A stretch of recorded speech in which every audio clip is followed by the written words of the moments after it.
Good evening, Joe. Hey everyone, and welcome to the Legion Academy podcast live stream. How's everyone doing out in the chat? How you doing, Sean? I am doing well, very well. Thank you for asking. I'm just equalizing the volume. I think we're good to go there. Just tuning in for the baby crying here. So it's about that time of night. So we got a lot of announcements tonight, Joe. So many. I was saying in chat, so many announcements tonight that we're actually going to do some tonight and some next week. So if you are just tuning in or haven't been here before, thank you, Nathan Willens with the casual nerds in comments. Thank you. We are in fact no shame here. So yeah, but we do have a lot of announcements tonight, and we're going to get some out this week and some out next week. And if you are Patreon, next week's going to be big. So we got some good stuff coming out. And if you're a future Patreon, then of course tune in next week and we'll give all that to you. So what about you, Joe? Before we get into the announcements, anything off the topic or off the top that's big news for you? I see you are still wearing the glasses, so I think the mending's going well.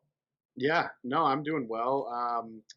Been messing around with two 3D printers, so just having a little fun there. Just literally 10 minutes before we started, I pulled an Imperial terrain Sarlacc pit off of one of my enders, so getting excited to eventually get to hobby that up. I've got a desert mat, and I've got like a full, let's call it a Moss Isley type table already done.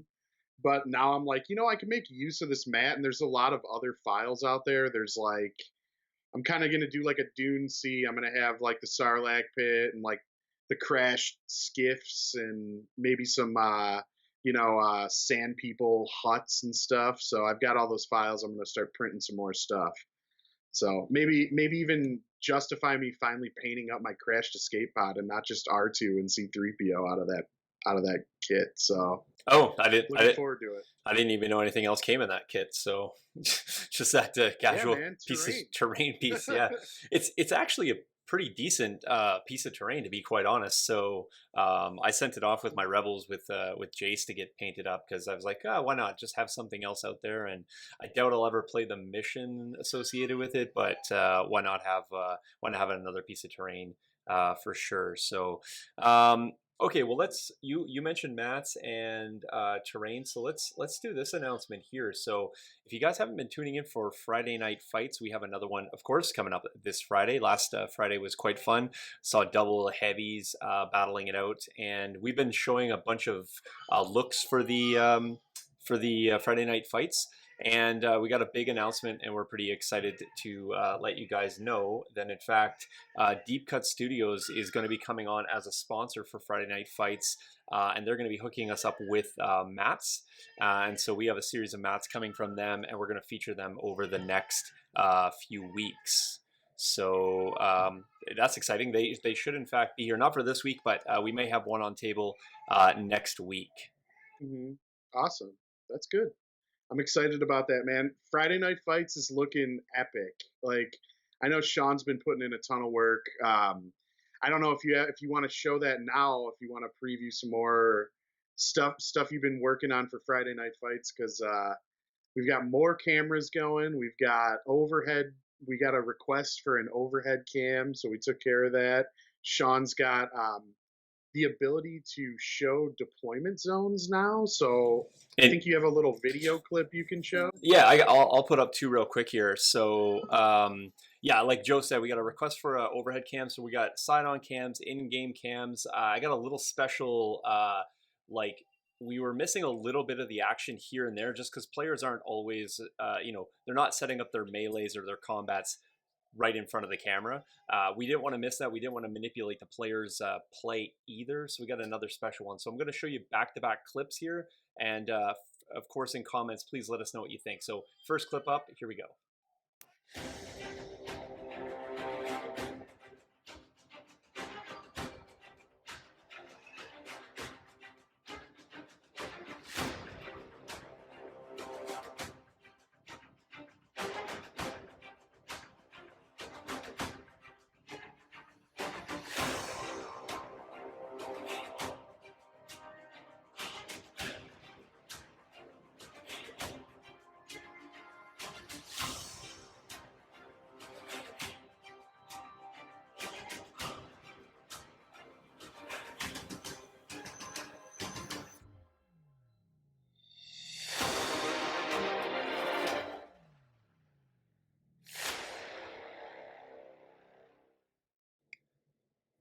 So what you guys can see there is we actually have the ability now to overlay every single deployment type, doesn't matter where blue or red player is. And so what will happen is over whatever map we're playing that week, we'll let you guys know at deployment time, but periodically through the game, if it's a matter for victory conditions or anything, we can go ahead and throw that overlay right over the table. Players won't see that, although they have the big screen behind, so they can. But it'll just be straight up for the viewers as well as the commentators, just so that we kind of know what's going on in the game, and we're not manipulating or sort of dictating the play for the players. So that was a cool feature that goes hand in hand with the overhead cam, which we got a request for. And then the other request that we had was to have like in-game camera. So we didn't want to just like grab like a cell phone and just kind of do this like, you know, willy-nilly, here's some action, here's some shaky cam. So what we decided to do is we were going to make it like drone footage. And so here's just a quick example of what we're going to be able to have. Again, this is going to be in-game, on the fly, viewer demand. You say, hey, can I see this? Can I see where this objective is? We can bring it to you, and this is what it's going to look like.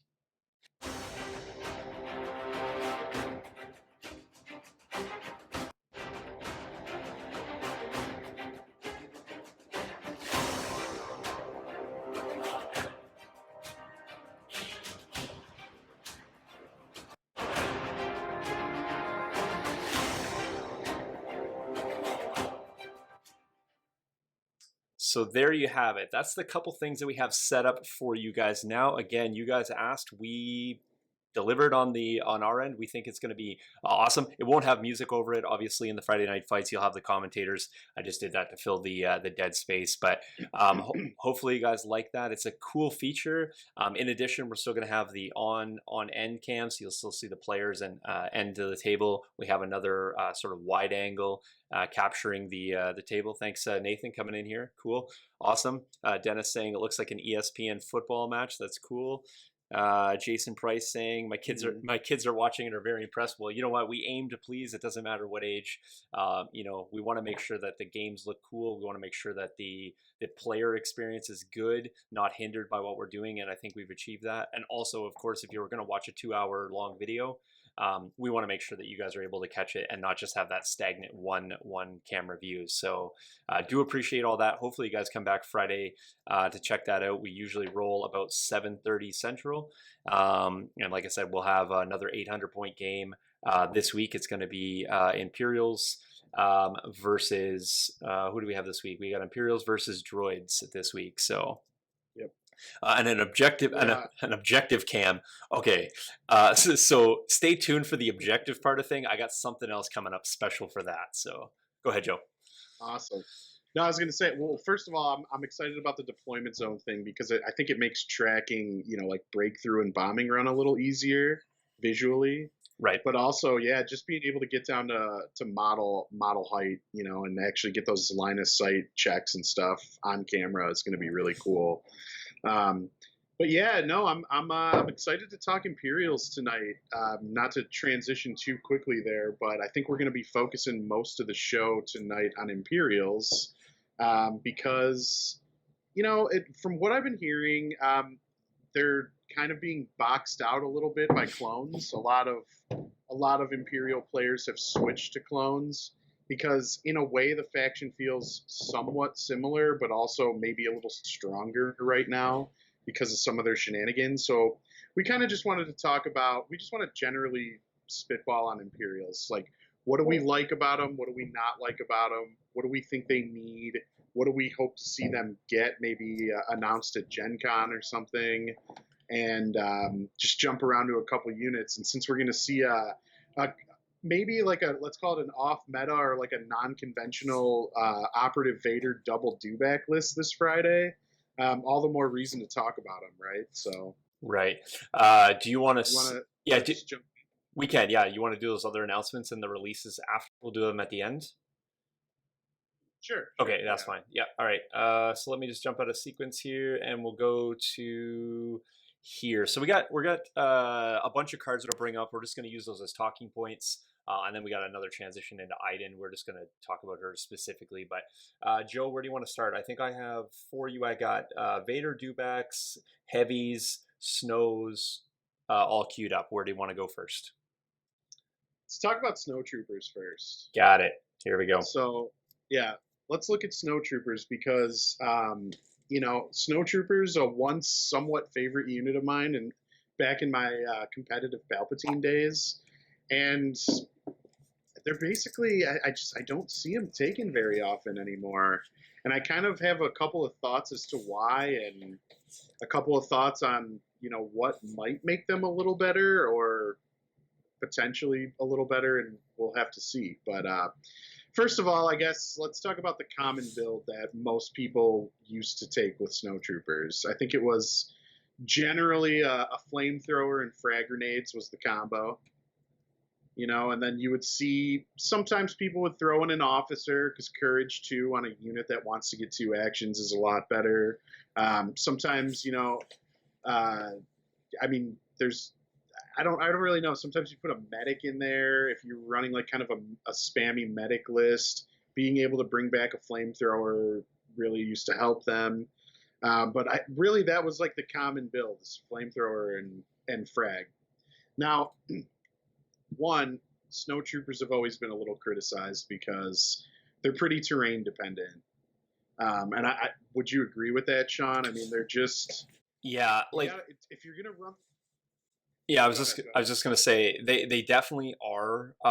They don't benefit very much from those open spaces, and in fact, if you have to take a path to an objective, if they can't find cover, they usually find the sideline real quick. I am interested to see how snowtroopers are going to fare in a fortified position condition, because I really like the idea of laying down the pathway that you'd like your snowtroopers to move onto objectives. That ability to create those barriers in those dead spaces, because you're basically giving them everything that you'd ever want them to have on the move, but being able to kind of lay that pathway down. That's fair. Yeah, I definitely haven't tested them with fortified positions where I can just lay out 4 barricades and along a nice path for them. That could be interesting. And again, snowtroopers don't really care about barricades because they can just jump over them at the same speed that they normally move. Right. Like they're always speed 1, so just put them behind a barricade and whatever. Like they don't care about difficult area terrain or anything. So that's kind of cool. But I think the big problem with let's call it a slow range 1 unit is just the world of clone standby sharing that we're living in right now. Mm-hmm. I don't know how you can take snowtroopers with flamethrowers and frag grenades and play a clone player that has a clue what they're doing and be able to get in to get a flamethrower attack off before you die. Right. To me, it is nearly impossible. Like, you are just going to be walking into standbys and getting lit up. So right. That's what's tough about them right now. So there's that. The other thing is, they do have another heavy. I know no one really likes to talk about it because it's pretty inefficient and pretty overcosted. But they do have an ion weapon. Right. And so this is where I kind of want to get into like some speculation on what I think could help snowtroopers and what I think could fix snowtroopers and what I'd like to see. So first of all, we know that we've got a new Stormtrooper pack that came out that gave Stormtroopers access to new heavies, new personnel upgrades, interesting choices. I'd love to see that same thing for snowtroopers, first of all. Right. And I think you can totally do it. Okay, if you look at the Star Wars Battlefront game, there are snowtroopers with jetpacks. There are snowtroopers with rocket launchers. There are like in canon defined like snowtrooper units that have other weapons than the 2 that we have in the game. So I think it can be done. I totally think it can be done. And now that FFG has set the precedent that releasing a pack of just heavy weapons and upgrades for core units could be a thing, I think that'd be something amazing to see for Snows. I think they need the overhaul. Right. And that's the perfect opportunity to release some cool stuff. What are some keywords I'd like to see? Right off the bat, infiltrate comes to mind. Mm-hmm. If you give me a snowtrooper captain or an officer or something that gives them access to infiltrate, it makes the flamethrower way more interesting. The Well, big thing about the flamethrower is the lack of its head start, right? right. Well, What do you think, Sean? I was You just got thinking, thoughts on that? yeah. So what I was kind of thinking about was one of the things that I really kind of like to run my snowtroopers.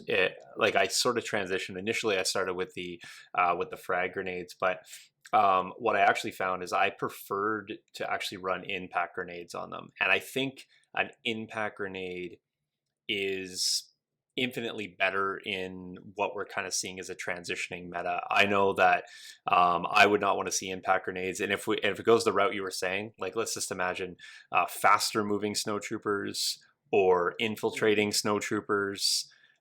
Impact becomes super scary. That backline AAT line or backline saber line, you can have all the standbys in the world, but there is probably ways to infiltrate where you're gonna kind of creating angles where your clone front isn't facing all angles, right? You have that clone frontage, Mm-hmm. but infiltrate is a nice way to break up frontage. Infiltrate is a nice Yeah. way to outposition a unit after deployment.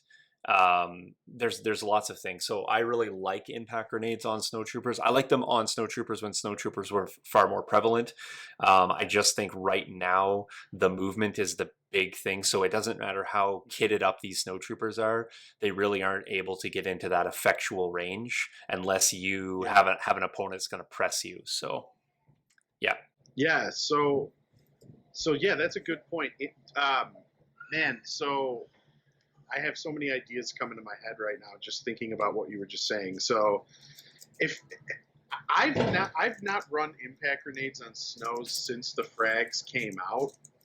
However, I totally see a justification for doing it. Also, what I think could be an amazing fix is a twofold fix that gives them access to the long shot keyword. Mm, Maybe a captain upgrade or something. So maybe you can make those impact grenades range 2 ooh, if they had an aim, right. and that synergizes with Veers, right? Like also impact grenades with long shot and the ion weapon. Like I'm imagining a world where, because okay, ion weapon and impact grenades, they really want to go together because they're essentially making them a specialized force, right? You want the impact so you can generate crits onto your armor. You want the ion so if they fail a save, you put an ion token on it. I think ion and impact grenades combo well, but they don't really have a synergy right now because do you really want to move a range 1 grenade into a piece of armor and also shoot it with a weapon that exhausts? That's not really I don't know. That's not really great. A way you can like maybe make that more interesting, especially if we had like long shot or something, or even if you weren't taking the grenades, is like you could put the snows behind a building. They can move out, like strafe out from behind the building, take the shot with the ion, strafe back.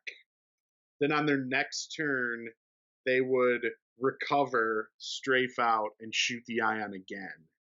And maybe you can put like an offensive push or something on them if they had access to a training slot, if they've got some sort of upgrade that gave them access to a training slot. So there's like ways to make them better. They're just right now they're just not there. Let me Now throw. let me ask you. Okay, Let go me ahead. ask you this. Yep. All right, would you take the ion weapon on snows if it was like 10 points cheaper I or think like 12 points cheaper or something? so. Here's the thing. I think that if I'm going to take snowtroopers and I know that impact grenades is going to work on them, I would probably take everything that would tool them up to be the most effective crit machine that I could.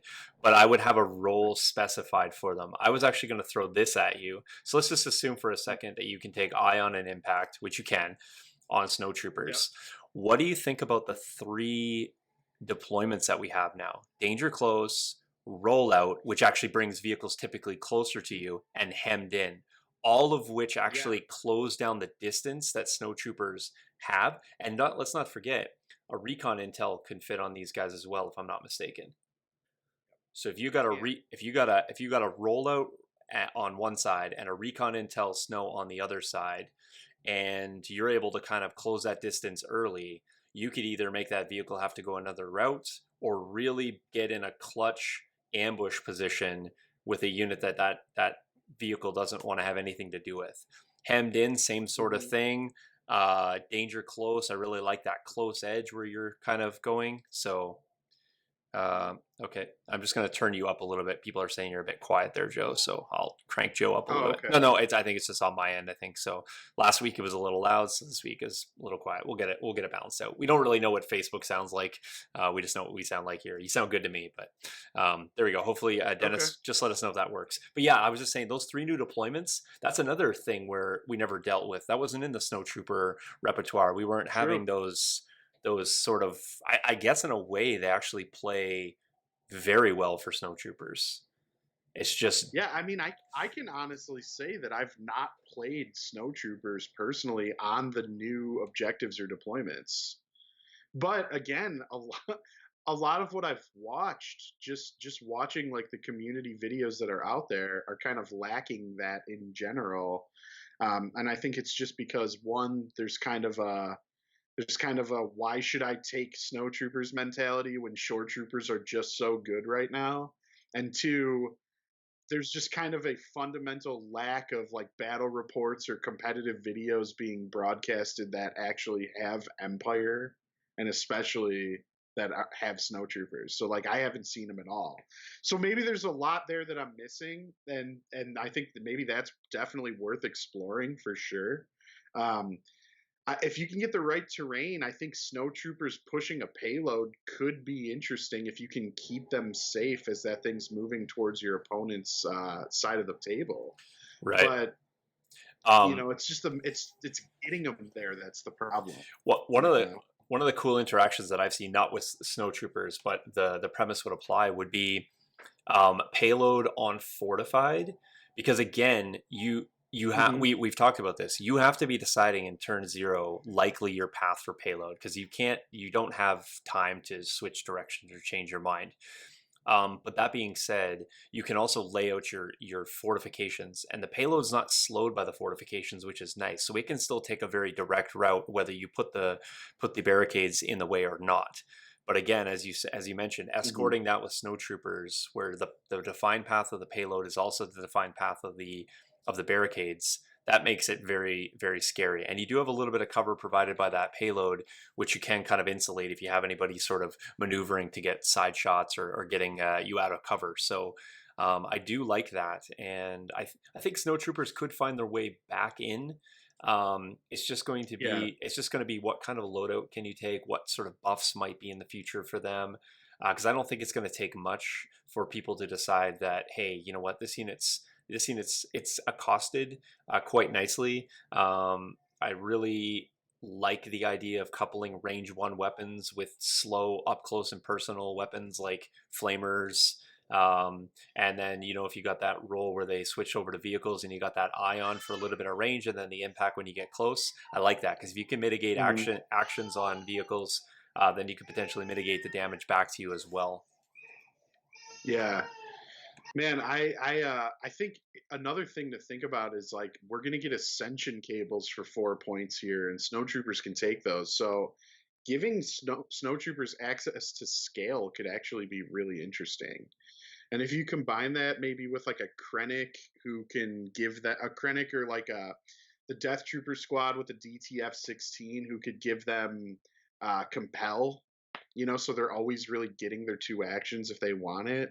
That could could could make for some interesting combos there. Maybe you have them behind a building, you scale up it, move again, scale down it, and get a flamethrower off, and you cross a little bit farther distance than what you were normally crossing if you were just on flat terrain, because you kind of use the little millimeter advantages of moving up and over a building like to your advantage. That could be cool, something to think about. But man, one other, you know what I wish snowtroopers would get, and this might be way too good, and I think you gotta make sure that they keep courage 1 if they're gonna get this. But If they can get Spur, Spur, I knew you were I gonna want go. some speed 2 snow troopers, Yeah. man. I want some speed 2. That'd be so good. That would help them a lot, I think. But we'll have to see. We'll have to see if we actually get some changes. We'll have to see if like Inferno Squad brings us some new interesting upgrades or something, or some future stuff that we're gonna probably get spoiled at Gen Con here. We'll have to see if we can get some cool upgrades that help them. I think they're not in the most competitive spot right now, but I think there's still some unexplored territory there. But yeah, they need a little help, I think. I mean, I know a big monster that can help them out, which is not terrible. We can maybe talk about that real quick. Sure. This guy, Ooh, yeah, of which we saw two of them this last week. So, yeah. um, and yeah, and I mean, barring the AAT, which I'm really in love with right now, this is still for me the coolest model in this game. I love it for Hmm. stance. I love how it towers over the table. I love the look of it. Not to mention it packs a pretty good punch too. So what's kind of your loadout for ATST? What do you like, Joe? Well, all right. So first of all, I want to say the ATST is totally good. One or two. There's lists you can build that I think are strong with either a single or a double ATST. After the initial points rebalance, where it kind of came down a little bit in points, I think it's been totally viable since then. Even if less and less people might be taking it, I've still seen really good players like win tournaments with one. Um, but my loadout is pretty standard. I mean, you go with a pilot that gives you this access to surge. You go with a link targeting array, and then you put like what is it? It's not the mortar launcher. The one that gives you a single rainbow. What's it called? The It's right there for you. The 88 Twin Light Blaster to bring yeah, the it light bring it. blaster. That's Yeah, all you really need. triple rainbow. Okay, But fair. yeah, I mean, I just think like if you're gonna run an ATSC, you run it with Veers. I've seen people run it with Krennic. I've seen people run it with Vader, and it's actually surprisingly good. Um, and I know that sounds expensive and weird, but you can make it work. But man, you got to put link targeting array on it, issue it in order, run it with Veers with electro binoculars, and then it gets 3 aims every single time it shoots, and it's throwing 9 dice at you with 3 rerolls and surge and impact 3, I believe. I think you go to It impact 4. I think on there because you got oh three. impact Yeah, three native and then another impact on the yeah. Twin Light. So it's just forcing tons of saves on their armor. It chews through ATRTs. It like really puts the pressure on AATs and saber tanks. It could one shot pretty much most core units, especially those pesky B1s where and I know you're thinking, man, are you really getting your value with like a close to 200 point model if you're shooting like 60 point B1s? Well, if they can't kill it and they're loaded out with E5Cs and they have to like send their Grievous to chase it and it can delete 2 or 3 activations before something gets in on it, it's pretty good. Yeah, And I've been in a matchup where I was playing a single AAT and I was facing Vader with his operative cards in his hand and an ATST. So Vader infiltrates, and in a single saber throw plus an ATST shot with multiple aims, my AAT went down in turn 1, which is like totally a thing. And it's like we even saw in Friday Night Fights, 2 ATSTs took down a single AAT basically in 1 turn. It was dead at the start of turn 2. And when you're going up against double heavy, and once you kill one heavy, you're in a pretty good spot. You haven't lost a heavy.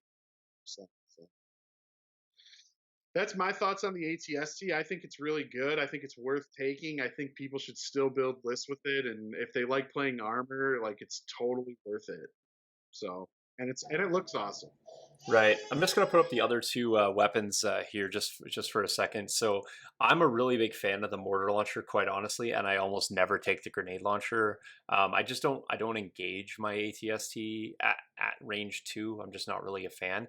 Um, I'm really all about. Same. I like to choose weapons or loadouts on my vehicles that keep my range bands the same, and I don't want to have to determine which weapon is going to be optimal by having to put a move in there. So I don't mind the twin light blaster, but I really like the mortar launcher for a couple reasons. I like that range 4 band, so I like having the two range 4 bands. I like being able to couple that together. I love the suppressive nature of that, and I really like the mortar launcher when I was able to just fire off a couple suppression on snipers that are typically, a little outside the command bubble. And if you can just get a couple shots off on them and they're unable to clear things to say play hostile or something like that, I really like that threat of having a sniper walk off the table potentially, because it's unable to shake suppression. Because typically they're deployed, that range 1 or speed 2 from a board edge, and it's just a really nice annoyance to put out there. The 3 white dice, aren't terrible. It's obviously not much for the offensive output, but coupled with a double rainbow, you're still likely to spot something in there. I think Impact 3 is good. I mean, Impact 4 is better, but the 3 is nothing to scoff at for sure. And I really like the ability to, like I said, split fire at the range 4. Um, the the grenade launcher, we saw that on Friday Night Fights, but again, I feel it's so situational, and I'm not really looking to close in, especially let's just say that snow impacts become a thing, or other impact grenade units become a thing. The last thing I want to be doing is seeing 5 or 6, or maybe you get a weak point or something like that, crits going into my big 200 point model. And then finally, just on the point that you talked Yeah. about with shooting 36 point B1s. Let me just do this, and it's not going to be. There's no Well, calculus is going to work out. Go ahead. What?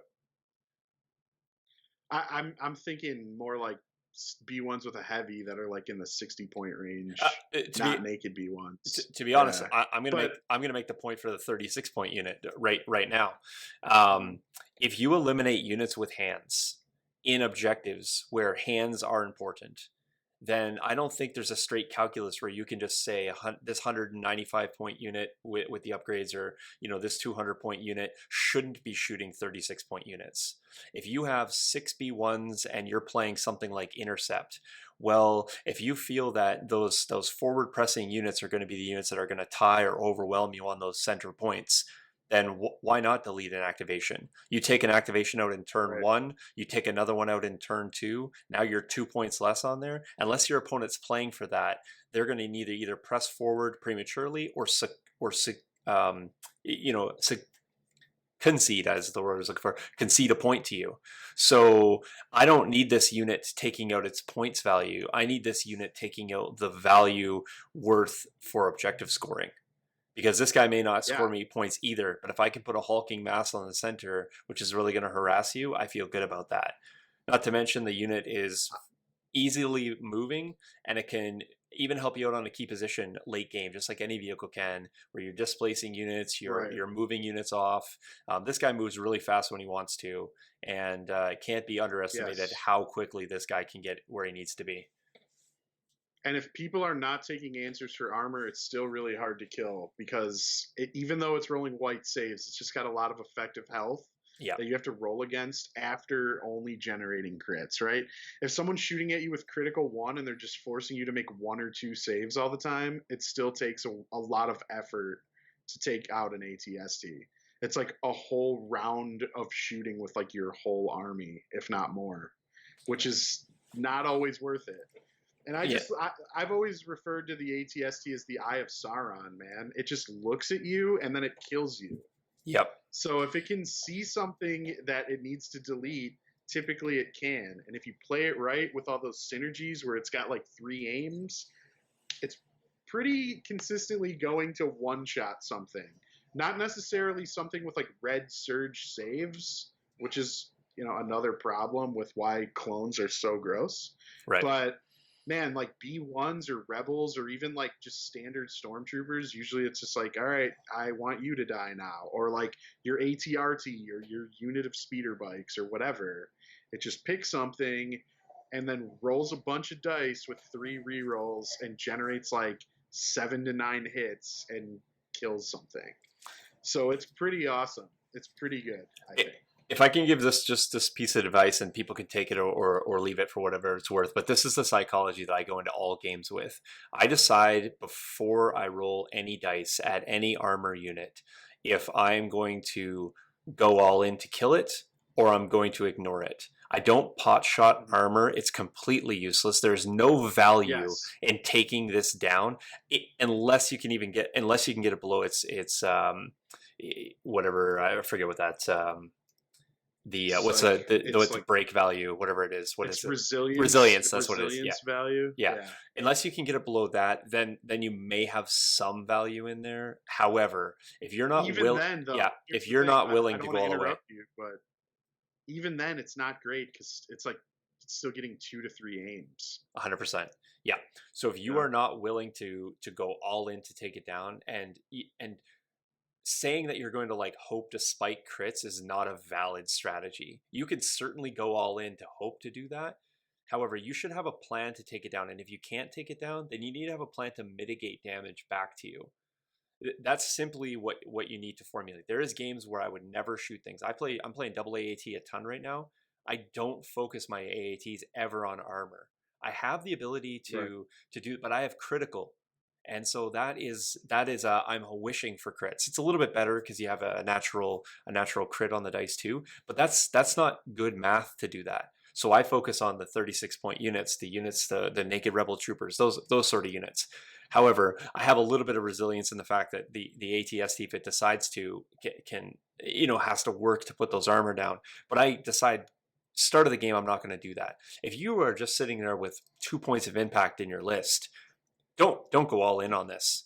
It's really difficult Yeah. though. It's really difficult to decide turn 0 that you're going to allow this beast to run around for the whole game. But here's the thing: are you allowing it to run around, or you just have the inability to take it down? Because really, at the end of the day, if you can't take it down, it doesn't matter if you let it or not. It's running around. So make the Yeah. decision. Make the decision on what you're going to do with armor. And I feel that I've seen it way too many times where people do not have the ability, and I almost feel like I've claimed victory the second I know that they're starting to shoot at my ATST or shooting at my AATs. And it's a defeatist type atmosphere as you get to turn 4 or 5, and it's like, I still got 4 wounds left on that. You've done 5 through the first 5 turns, and I got 4 left, and you have 1 turn left in the game. The math's just not there for you. Yeah. I've been I've had this experience more often with the Gav tank, and I think red saves is part of the reason why. But Mm-hmm. like, man, I've played John in a tournament where he's playing like double occupier, and I'm like, I think I have to kill one, and he's like wedging them in a way where like his whole entire army is line of sight blocked behind them, and this is like before silhouettes, and you can like hobby that to your advantage with crates in the back and stuff, and it was like, so I'm like, I gotta kill these tanks, and I'm just like pumping DLT shots into them, and I'm generating like 1 to 2 crits after impact, and he's just rolling saves because he's Mm-hmm. rolling reds, and it's like, Yeah. I wasted 2 turns with my entire army shooting at your armor to not even come close to killing it. Now I'm on the like I'm backpedaling, and I'm gonna try to shoot infantry, and I'm not ahead, and you're way ahead of me, and I'm switching targets, which is like suboptimal, Mm-hmm. and it's like it just you just feel totally bullied. Yep. So yeah, that's a really good point to make that decision. Is this worth it? Does my list even have the potential to do this well and quickly? Right. And Because if it doesn't, it's probably not worth. Like, yeah, and that's the thing too, that the decision to do that doesn't change through the game. You are not suddenly getting more critical or more impact or suddenly having the ability in turn 2 to take it down. You had that ability at turn 0. So you really can make that decision, and you should make that decision when you start the game. Honestly, your deployment should be determining from that, and if it's about avoidance, then your deployment should feed into that. If it's about confronting this beast and taking him down, whatever beast it is, then your deployment should be a determinant for that.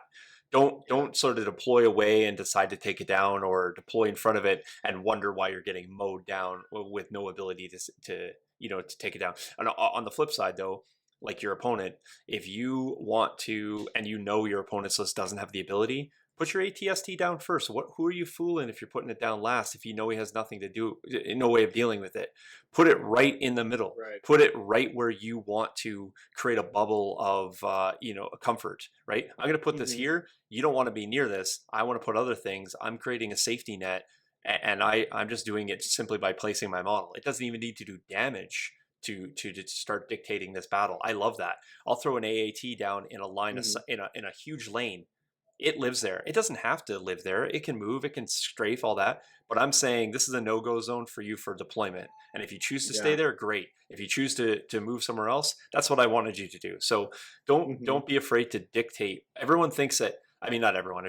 I don't want to use that phrase, but many people think that a unit has to get its value back, or because it throws a lot of dice, it better kill a lot of things. I've played a game. I haven't shot a shot for 3 turns with my heavies. I was playing the objective.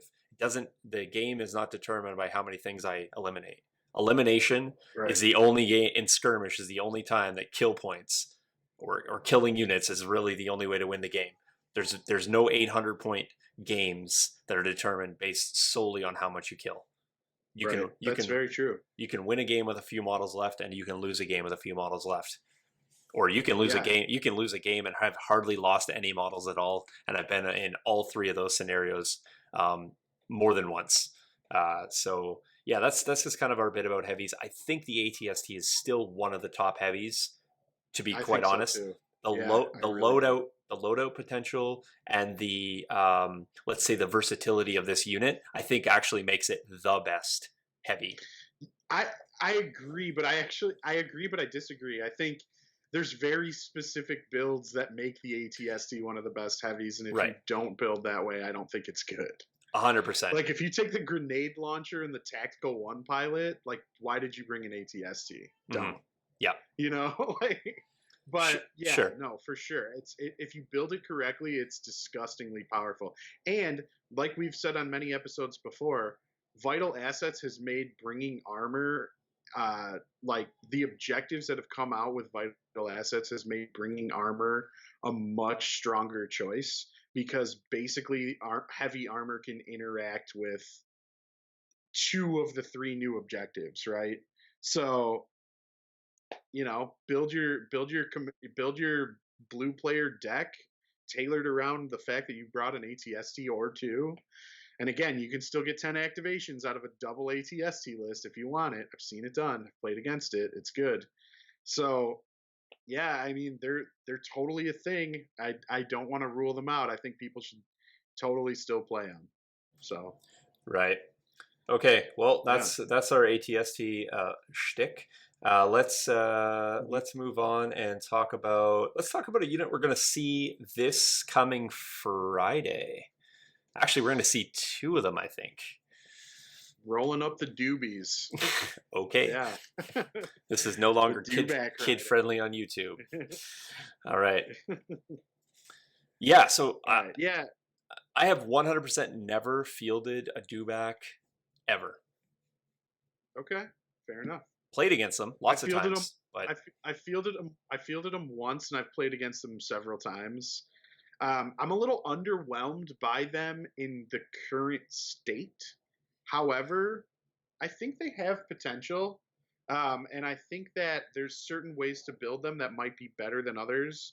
And if you asked me my thoughts on fixing them, so to speak, if there were some sort of second wave of errata or points balance, right off the bat, I'd say that all 3 of their heavy choices should be free.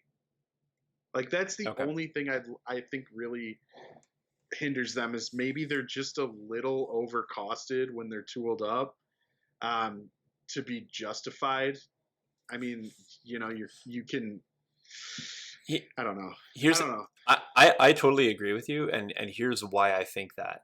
The unit itself is called Dewback Rider, and it's 90 Yeah, points. It's not Dewback right. 90 points. So the rider, it to me is intuitive that it's included, then you're really actually Yes. paying more points for the weapons, which is strange. I would have preferred to, like, if you wanted to make it a slightly higher costed unit and make them free, I'm good with that. But I think you're right. I think keep the core cost the same and just pick what weapon you are running it with. It's it's Yeah. it's already there. To me, the unit is that. And I get it because you're supposed to be like, oh well, there's clearly stronger choices in the weapon slot, right? Like that's the reason that they have a points value assigned so that they can be three different points costs. But if you don't want to touch the weapons and you want to keep them the same cost, maybe drop the unit cost like 10 to 15 points. Because right now I'm having a really hard time working them into lists, and I've tried. And I know that there's a lot of like janky synergies you can do with Vader where you can do like new ways to motivate them and triple move with spur and then flamethrower or charge someone on turn 1, and that's really strong. And then kind of bank on the fact that they'll probably live with their armor 1 and red saves long enough for you to do that like a second time, and you can leverage Vader's infinite courage bubble to kind of do that. That's cool. I know that was like theorized a lot when they were first revealed, and then it didn't really shake out into a thing. But man, I think another problem with Dewbacks is like Tauntauns were so overpowered, and so the devs decided to nerf creature troopers, which only hurt dewbacks, which were already kind of underperforming. Can you make dewbacks work? Sure. But are you seeing them a ton in like the competitive setting? Not a ton. They're there. There's people that love them. I know there's people that think they're really good and really fun, and hey, man, make it work for you. But it's a tough sell for me personally. I like I'm having a hard time getting a grasp on their play style. And usually what I find is like if you don't issue them orders and you have to fish for them out of your bag and they can't get into melee in turn 1, which they typically can't, they're usually just like the first things to die. And I mean, maybe if you're building in a bullet sponge into your list on purpose, like that's your plan. Like, I'm gonna send this throwaway unit in that's like kind of tanky, and it's gonna absorb like 4 or 5 activations worth of shots before it dies, and I want to like create this distraction. That's certainly a thing, but man, I don't know. I don't love them. What do you feel about about like the courage value? So two, so speed 1, I want to spur, I want to get him in there. I'm gonna, I want to trigger relentless. So I'm gonna run that risk where, I'm gonna suppress myself to the point where I'm sitting at 2 and now I'm in combat. Yeah, So it's really I guess it's okay if you sit there in combat, but the withdraw and now somebody puts another 2 suppression on me. A pretty big base. I maybe outpaced my Vader or maybe my commander. Now I'm going to have a potentially panicked dewback yeah. that you have no value out of it, and it's really Mhm. tough for me to shake that off, and a person just doesn't even need to kill me, just keeps me suppressed or panicked, and I run off the table, which quite honestly Yeah, that's how I've dealt with a lot of dewbacks. Is I just wait till just they suppress take them. I just wait till they give me a free 2 suppression on the spur, and then I put a suppressive shot or just 2 shots from naked units into them. Now you're sitting at 4, and it's Hmm. risky at best. And then if you get the single action, you're just as about as useless, because single action, what are you going to do? Are you going to spur yourself again to put you back at panic? Probably not. And if you can't reach me Yeah, on it's it's such a risky play. I really don't like spur as the keyword. Um, I just really I, think it's too detrimental for certain units. Now, I've if this was I've speed said two, this about, yeah, I've speed said this two, about Operative Vader. I'm like, Operative Vader should have been Courage 4, not Courage 3. The same reason why Dewback should have been Courage 3 and not Courage 2. Like, Spur just hurts you. It is like the most detrimental keyword because you're forced to use it or else you're too slow. But using it puts you in a position where you're at such a disadvantage. Like, you made a perfect point. How, like, you want to spur dewbacks, but if you do, they're probably going to panic. Any good player is just going to fire into them 2 or 3 times and panic them. It's the same problem with Operative Vader. He needs to spur to actually do something, but then he's only Courage 3, so he's just like suppressing himself.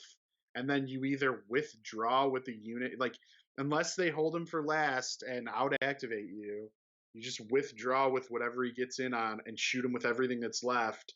And all of a sudden he's like getting one action or panicking. Not great. so And like one action on a dewback, not great, Uh, right? let me throw this out, and we've talked about this before in terms of like, hey, can you introduce beasts or something to the game? But I often theorize that if this is a dewback and it's a beast, what if I don't know, I'll just use the term beast. What if beast was a keyword, and beast work very much like droid, Well, where you aren't succumbing to lost actions for these units, but you are still susceptible to panic. So if you do reach a current, and let's just say it's a 3, it'd be fantastic. But let's just say it is a 2. You aren't running or losing any actions on this unit until you get to 4 or more. Because then I think there's a place to actually use spur, knowing that turn afterwards, if you do take a shot, because spur, you spur twice and you're at your 2 suppression and you get into combat. End of round, you remove 1. Now you're sitting at 1. Well, the next turn I can still spur twice and get back into combat if I'm free to move. I'm now at 3, but not at panic again. You put something yeah, like endurance on these guys because I believe they can take that as well. And now it becomes pretty a sure that's like a mandatory upgrade for yeah. these guys. Actually, to be So, honest, like, so yeah, now it would be a very much a manageable mechanic where spur actually is working for them. There is a little bit of an extra point cost if I take endurance, a little bit of a risk if I don't. But I really just see like this. I don't see this dewback, being kind of this hulking lizard and really just be like, oh, I can't do things now because I'm taking shots. I just really we're a droid with it's just a mindless droid's just able to not ever feel that, even though the character wise I feel like they were probably the worst courage units ever, but kind of how they yeah, act and how they're portrayed. So yeah, I'm not saying that I want to change it, but I'm just saying I would like to see that, because then I could make an argument that I would use spur. But I feel really hesitant to take these units. Like I said, I've never taken them, just simply because I'm like, I feel like spur is a keyword I might not be able to get to use, and then relentless. Therefore, I may not be able to get as much out of that either, even unhindered. I'm just like, I don't know if I'm going to be pushing spur. So now I have 3 keywords on there that I potentially am not using to their fullest potential because I'm too scared to have my guy get stretched out and then panicked off the table. right. And there goes 100 plus points.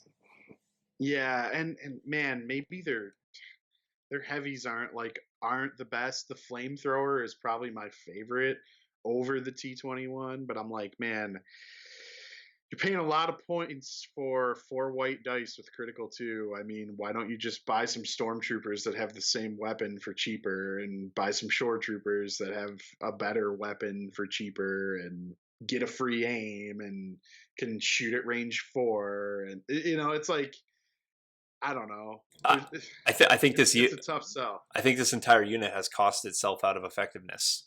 Yeah, for sure, Like, man.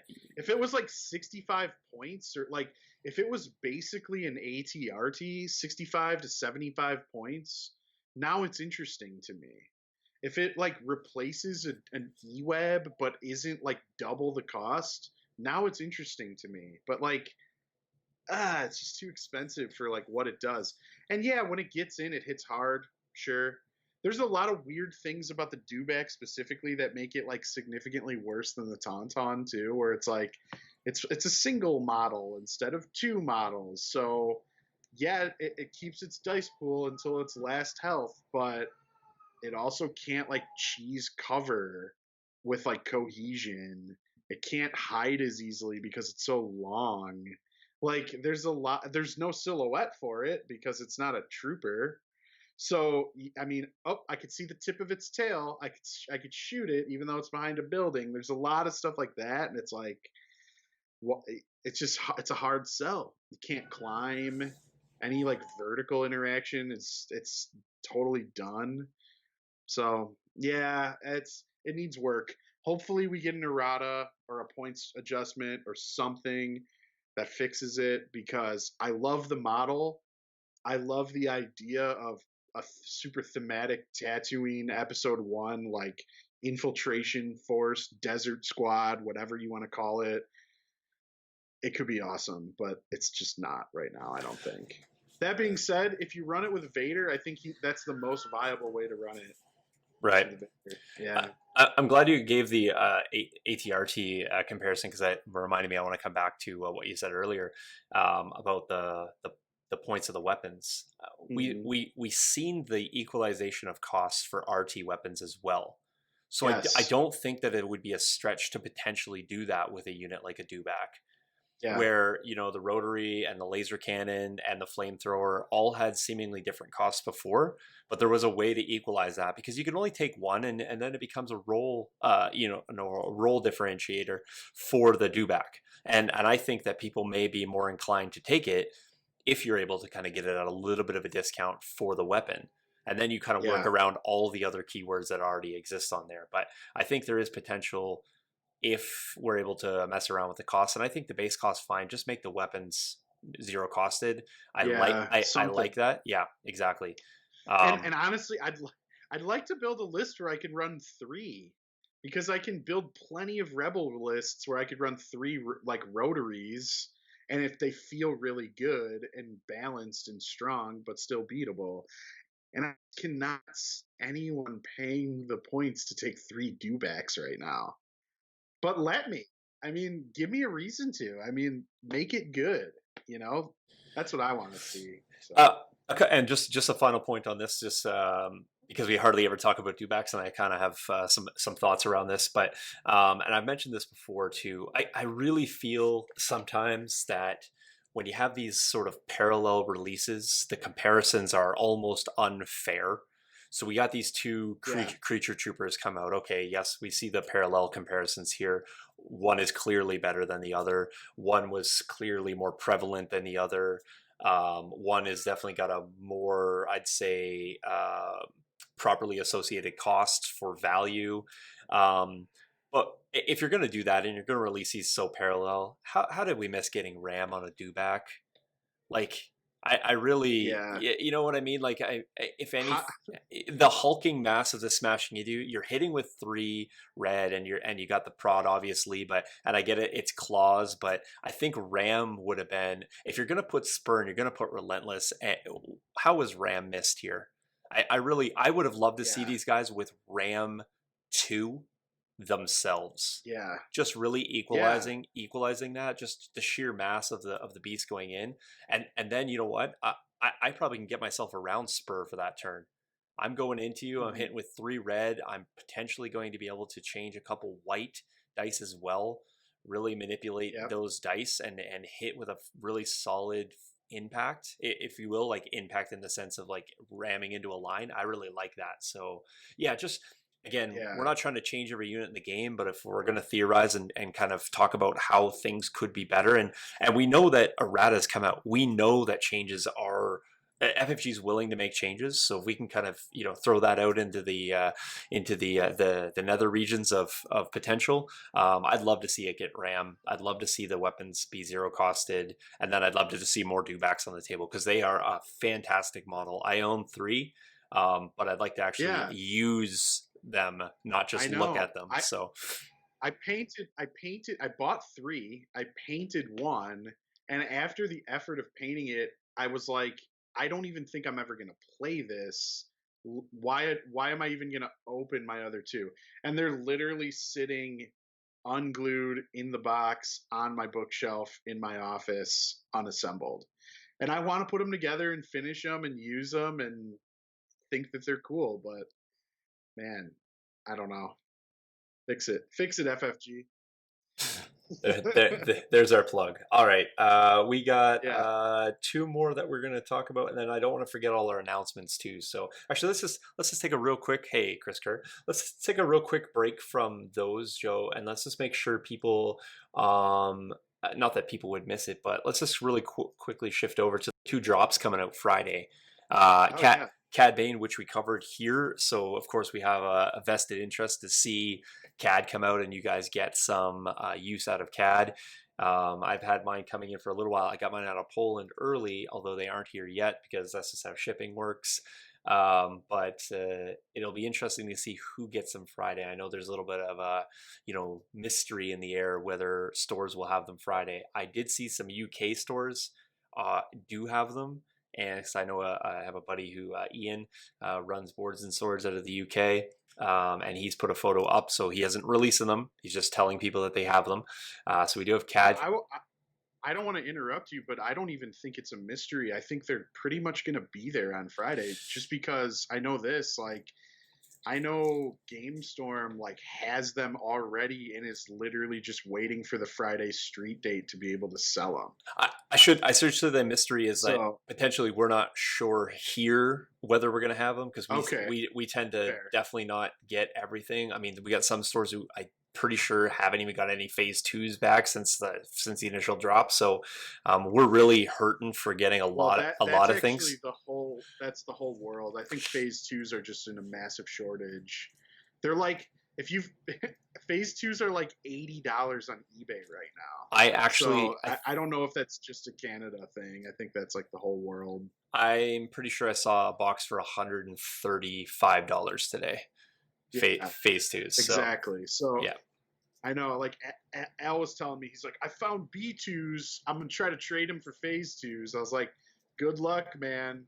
I yeah, know B2s are pretty short, but you don't really want five activations of B2s in your CIS army, but you right. kind of do right now in your clone army, and they're Yeah, just, I don't think it's the same value there. But if you get the trade, hell yeah, for you sure. know. We Yeah. also have Padme coming out as well. I think we'll definitely be revisiting Padme to talk specifically about her in terms of like interactions with saber tanks and a whole host of other units for sure, but not to be overshadowed by CAD coming out. But Padme is also dropping this Friday, so that's again, like I said, I think a lot of people places are going to get them Friday, but I know that there's just some conversation around it. The street date's Friday, but some people may or may not be able to get the units. I'm not sure how many in-person tournaments there are, but we always have that sort of like, and we've talked about it before. The street date is the street date, so then they become legal. But then you always have that lull, like I could go to a tournament in another province, I get them, you guys don't even have them for another month, so it always puts that like potential imbalanced there. So we'll see. Yeah. I mean, my wish is that everyone gets them Friday, or at least you're able to have access to them if you choose to. But that remains to be seen. I guess we'll know next week, and Joe can tell us if he got his, and I'll probably still be waiting for mine in the mail. So Hmm. let's also jump back here real quick. Two jokes. We have the two other announcements that we're gonna do. Um, you want to do the podcast one? Yeah, let's do it. All right, Let's talk dice time. I'll let you speak to it. All right, so yeah, we've got some friends in Indiana, Ben and Bob. Um, Met them a couple times. Met Ben at Gen Con for the first time. Met Bob at the Muncie, Indiana Rally Point qualifier, and have been chatting with those guys online for a really long time. They've got a really good community down in Muncie. And in that general like Fort Wayne area, there's a lot of stores over there. It's within like an hour of each other, and there's a pretty active Legion community. Um, And so those guys decided that they wanted to start a podcast, and they talked to us about it, and we said, "Hey, why don't you come kind of do it under our umbrella? We'll help, promote you. We'll put it on our website and stuff."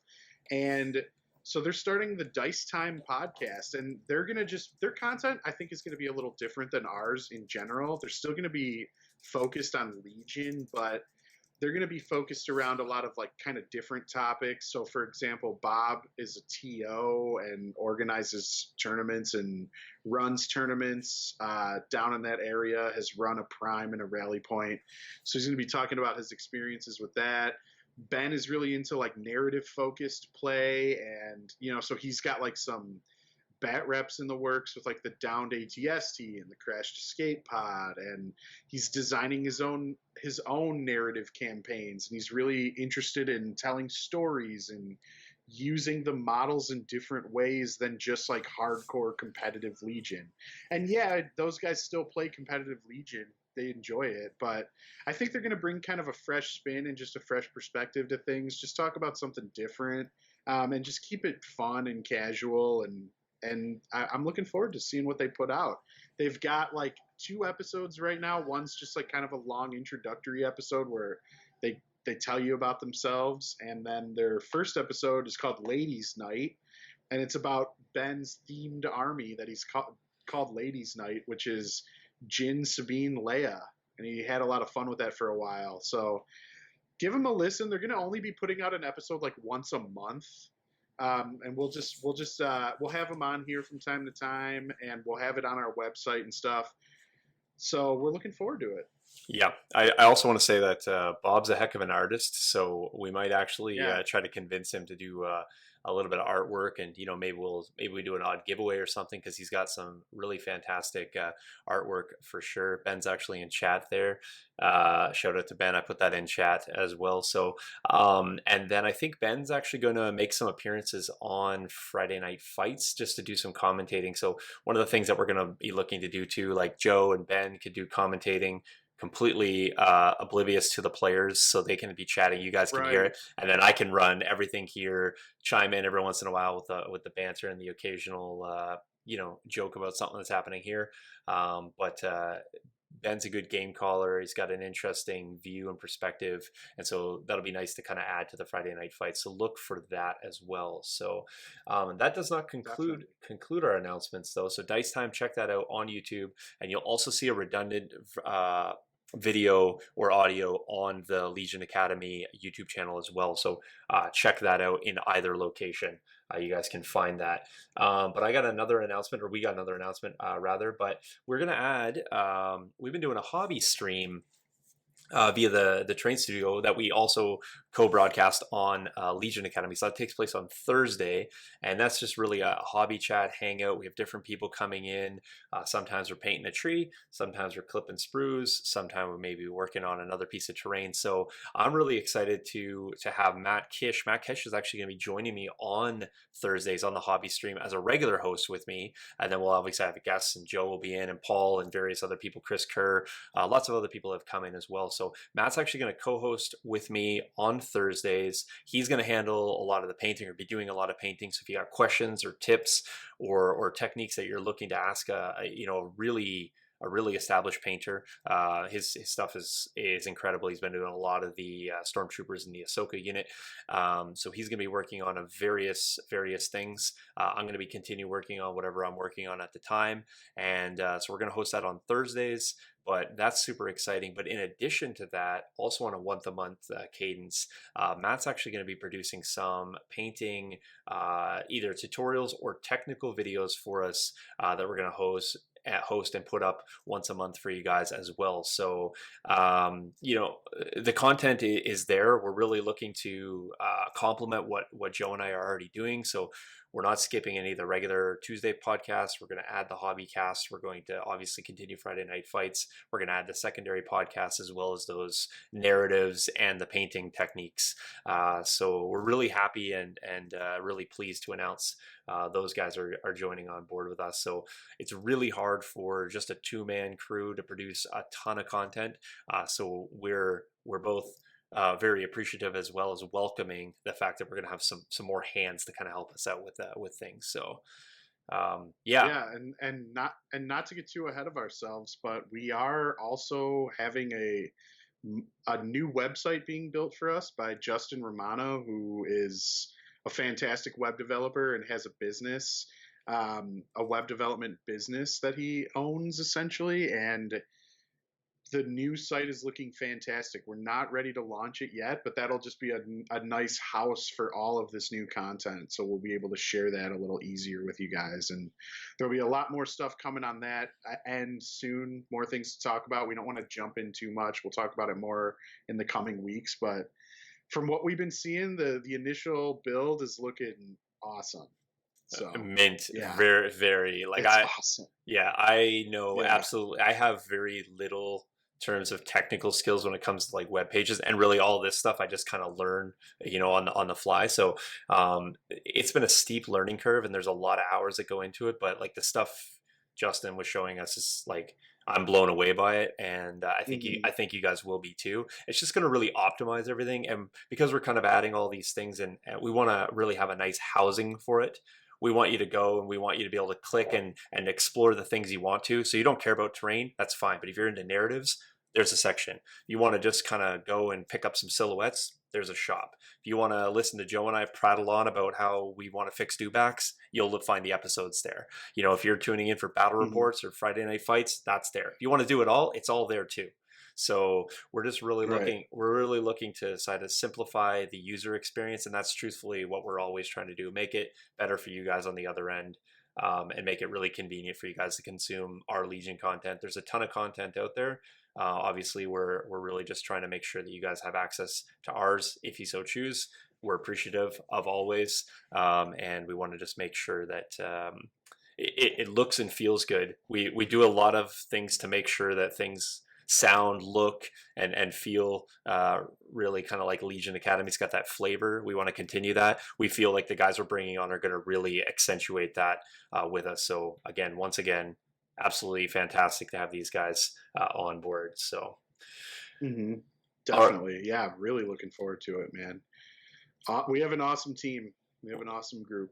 we It's gonna do, be fun. and we Yeah. did, and truthfully, I'd be remiss if I didn't say not everyone that we said tonight is the only guys that are helping us out. Like the guys that come and play every week for Friday night fights, our group think, they're always giving us ideas or encouraging us to change things, and even just the casual viewer. Like a suggestion for Friday night fights, suggestion for topics, all that stuff is great for us. Great feedback. We take that to heart. We don't dismiss it, and we really try to actualize those things for you. So continue doing that. Please put comments if you're watching it later and it's not on live stream. Please tell us what you think, and we'll do our best to bring or fix or tweak or continue just doing things that you already like. It's okay to hear praise sometimes too. So even though it is on the internet. So yeah, that being said, let's jump back to the Imperials. Joe, we do have well, a guy I don't really run at all, but I think you might have had some experience using them, and certainly playing against them. I don't like to, but here it is. We're going to do a comparison straight up here: Op Vader and regular Vader. We can skip around. Let's just have them up for comparison's sake. So, my first question to you is, which profile do you think is better? I know that's a loaded one, Okay, right? so initially when Op Vader came out, I thought Op Vader was going to be a good replacement for the original Vader. I'm starting to actually rethink that considerably, and it's really Yeah, from one straight statistic, and this is just from my narrow view. The infinite courage cannot be understated. Uh, it's so good. it, it's Here, it's yeah, almost too good to be yeah. perfectly honest, because To be honest, I'm all about right now. I'm all about Commander Vader, just with a couple of Operative Vader command cards in his hand, man. That's like the perfect. I think it's just so good, so good. mhm. Like just like in today's world, right now, with what's currently released and what's currently available to me, if I'm running a Force user on Empire, I'm taking Vader 99.9% of the time over Palpatine. Like he's just man, those new command cards really made him amazing. And like you said, that infinite courage bubble is so good. You can leverage it to your advantage in so many ways. Saber throw with impact 3, pierce 3 is so good. Um, and the fact that you can infiltrate them like behind buildings and then just do the little strafe out, saber throw, strafe back for the first 2 or 3 turns. Man, you could kill an ATST, you could kill ATRTs really quickly. Like it's just really strong. And when he gets in, he's a powerhouse, man. He just, I mean, 6 reds, pierce 3. It's really good. It's The big problem, the big problem, I think, is his lack of aggressive tactics. Like his lack of that command slot in general. mm-hmm. He's just only force powers. So I get it. I mean, thematically, when Vader is like present in a battle, he does not care about the troopers around him. He's not there to inspire them, command them, impress them, or rally behind them or help them out in any way. Mm-hmm. He's just like pissed off that they're in his way, Yep. and that, so I get it. But yeah, and that might be too extremely good if you can take aggressive tactics on him and give him the surge. But Right. that's his biggest weakness is just he's still kind of just like he's an 8 health stormtrooper unit, so you just shoot at him and then he dies. If you expose him, he's only rolling 50-50 saves. That's his weakness. Yeah, I mean, one of the things that I like to profile any general or any commander as the lead from the front or the lead from the back, right? Yeah. There's very few lead from the middle. There is a few, Han Solo, Cassian with the range 2 config. Some of those might be more lead from the middle. And what I mean is like, you'll bring them up as a secondary unit. You'll bring them up maybe mid game, maybe late turn 2 to start through that little bit of a press. Vader is very much not that. In fact, if Vader's leading from the rear, his late game arrival almost means that he's probably useless. I want Vader to be. I mean, I guess I should say I'm speaking from if I'm running Vader, this is how I optimize Vader usage. If you keep your Vader back for 2 turns, I'm absolutely loving it. I love that Vader play as an opponent. But the worst thing for me to see is an infiltrating Vader. The worst thing for me to see Yeah. is an aggressive Vader on a push, because I don't get the choice when I engage with him. I may not get the choice of when I flex back from him, because you put him in an optimal spot early on and I gotta be in the middle. I gotta get to intercept, like, turn 2, it's like, yeah, I'll concede that point. You're still there turn 4, I gotta concede that point, which then means I need to force everything turn 6. That's not how I want to play it. You put Vader up to harass a hostage exchange unit. Well, that's problematic. You put Vader pushing along a payload, that's problematic. There's lots of things that an aggressive Vader makes me as an opponent really take heed.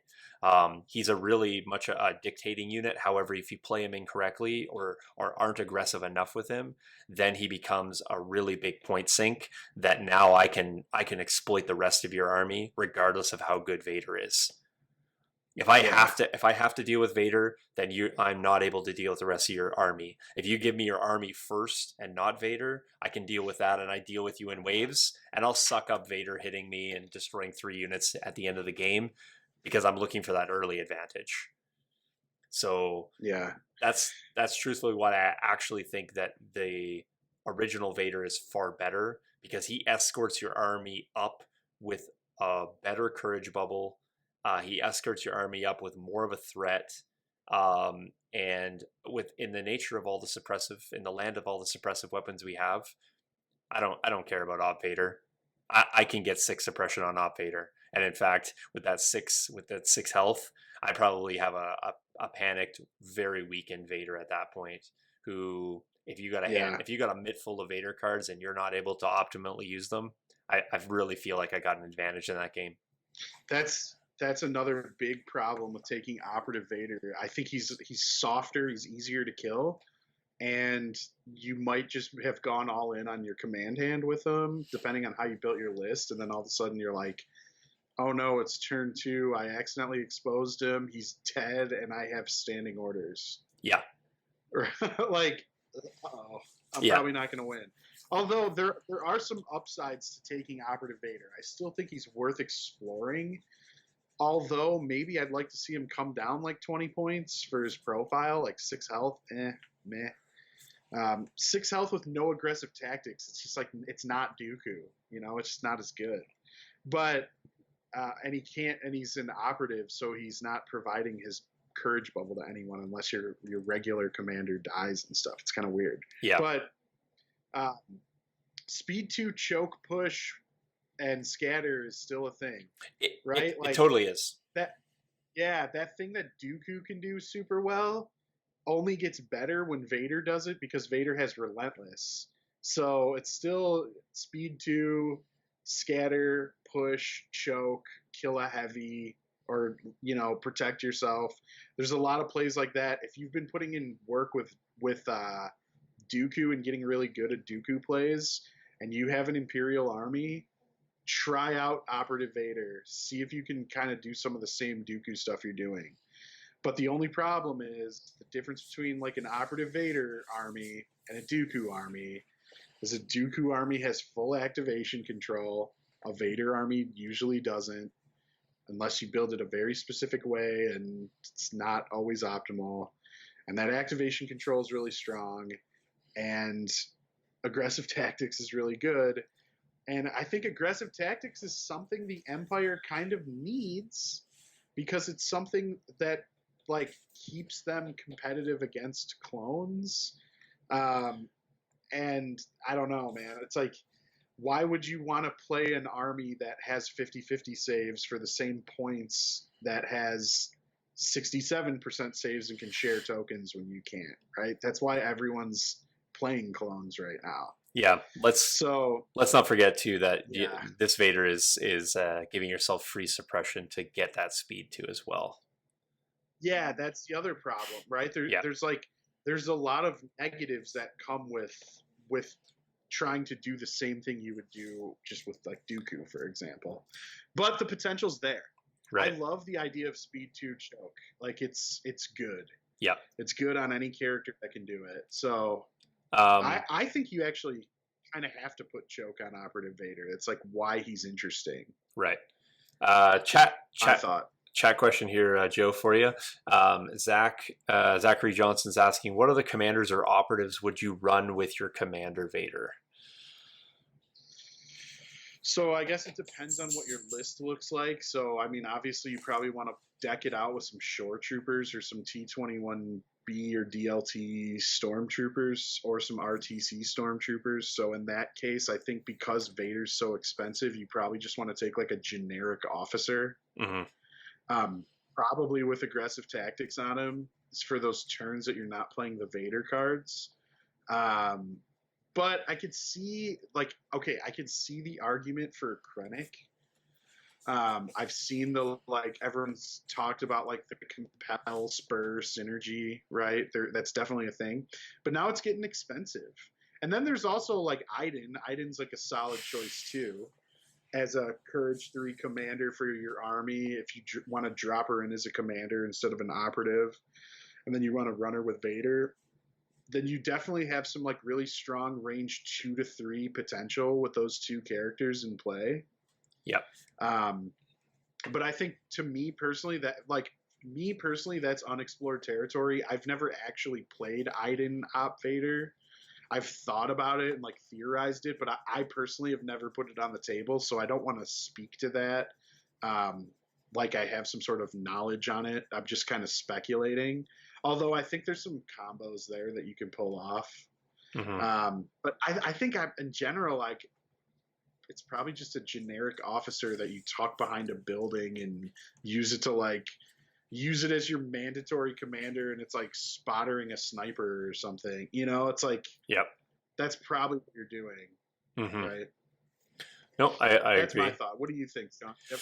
Yeah. Yeah, I don't Pal Vader really is not great. I've tried it a bunch of times. I don't like it. I'm trying to make Pal Vader work, and it doesn't. like. It's too easily shut down. Yeah. I probably have course to go back and maybe play Vader. Um, I really initially when I played Empire the entire first year of the game, and I was running Veer's Boba pretty much exclusively. Then I did Krennic Bosk for a while, but really what I was doing, I was getting I'm scared, or I was scared of 200 point investments pre force powers into a unit, right? So to me, I look at it this way. I look at 8 activations as the kind of the minimum, and then I look at 100 point sort of quota or ration portion per activation. So then if I'm able to take 50 point activations, okay, that helps me out to add more. When I see a 200 point unit with no ability to decrease the cost, because that's the core cost, now I'm really heavily invested in that. That's a quarter of my army. So Yeah. I think I'm a little bit less shy or of that now that I have played Dooku and Grievous, and seemingly being able to fit what I want in there. Um, Hmm. However, I still think that the Empire has a significant premium on their core units, how I like to run them, because I do like heavies. I don't like naked storms. I want to run snows, but I want to put the upgrades and I want to put the heavy in there. So really the premium comes, it's like a double premium, right? It's a premium price for Vader, and it's a Hmm. premium price for your cores because you're running heavies. So he really just scared Yeah. me. The discount, that's why I said initially when the Op Vader came out, I was like, oh, okay, cool. I like this. It's a discounted Vader. It's got a lot of the same flavor. I can take all the command cards that I want, whatever flavor I want there. But then I think you just lose it. The courage bubble is the reason you take a 200 point unit. If you tell me it's like Right. here's your 200 point unit and none of your units are ever running away that you keep in command in range 3, I'm like has an inherent value that goes beyond the point cost of the card. If I'm just Right. always able to stay there, I just love that. And late Right. game, early game, early presses, whatever, all the suppressive weapons that are out there, I think Vader's courage bubble is now more than ever so strong. So strong. Yeah. So I was thinking again about the question about what commander do you take, and I think there is some synergy with like Veers and Op Vader, where you can like play Imperial Discipline and recover Vader from his like spurring, Mm, and you still have access to Spotter, probably 3 if you take Electro Binoculars, and you still have access to aggressive tactics. And Vader has that command card where he like gets really tanky, where he's if you're shooting at him, gets he's doing his dodges. yeah. It's like Yep. so stuff like that. I think is cool. However, we've been talking about some speculation and stuff we want to see announced at Gen Con, and man, I just have an idea for something I'd love to see. Um, what if we just got, and I hesitate to use the word cheap because I think anytime you set force powers on something, it can't be too cheap because it Nope. could get too good real quick. Hmm. But maybe if we had in the like 125 point range, like an Inquisitor commander Mm. that you can then pair with Vader, and now you have like a jumpy speed 2 choker combined with Vader's like speed 2 choking as well. And then you could run like Commander Op Vader, and you could really build almost like an Empire double the fall list.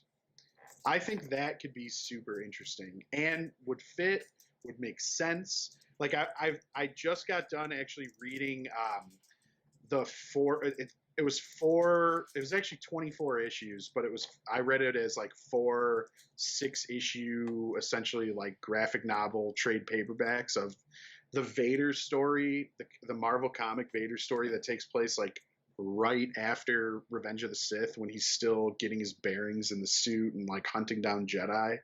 And there's a whole bunch of interactions with Inquisitors, and Vader is essentially leading the Inquisitors, but Vader doesn't really deal directly with like the stormtroopers.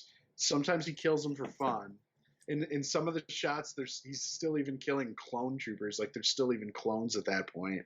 But I think you can make a justification where you're like, it's the Rebels era. You have an Inquisitor. He's a commander. He can lead stormtroopers. It kind of makes sense.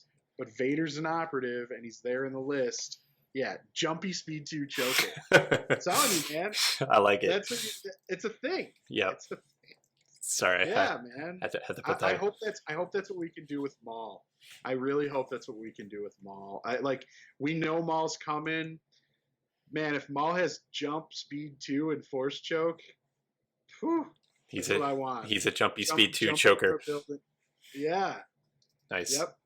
So give me that for Empire, and let me run like a double dark side force user list that's not like 450 points for 2 characters. Is double choke too good though? Well, I mean, it could be.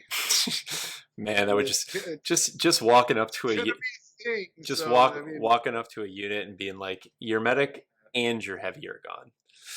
Yeah, dude. Here's your naked short trooper unit, or here's your naked stormtrooper unit, or yeah, sorry, I'm taking out your medic and your flamer out of your snow trooper. Remember when we said they were good? They aren't anymore. It's just, yeah, it's going to be a thing. Yeah, just saying, force choke.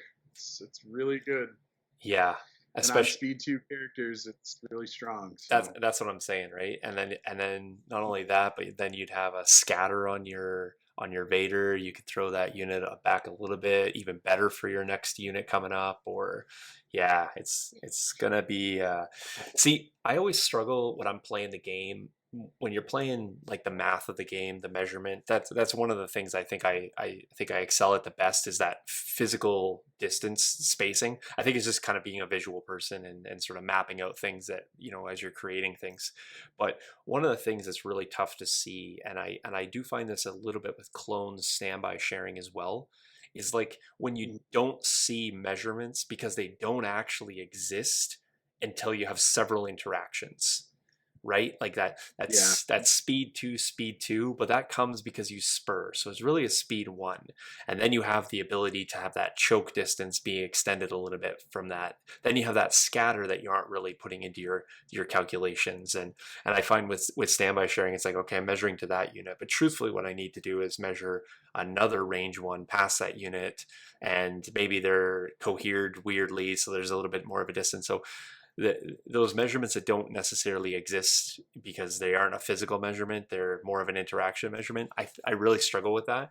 And when I heard you say double choker units, I'm like, okay, how do you calculate the exact angle of attack of that? That's really hard to sort of, all right, I'm going to distance myself from Vader, I can measure out the speed moves, but now if you got another person coming in from the other side, it's almost like, wow, that pincer move is going to be hard to deal with, right? And so there's going to be, that's the game within the game. I talk about it all the time. Now with that dual threat, it's a dual threat that we've never had before. So yeah, it's going to be just it's going to be another thing to deal with. And I mean, hey man, like let's just look at the canon. We've got Rebels, we've got Jedi Fallen Order, we've got all the comics. There are literally like 9 canonical defined Inquisitors that we've seen over and over again. Give me one of them. Great. Give me a double-bladed helicopter guy.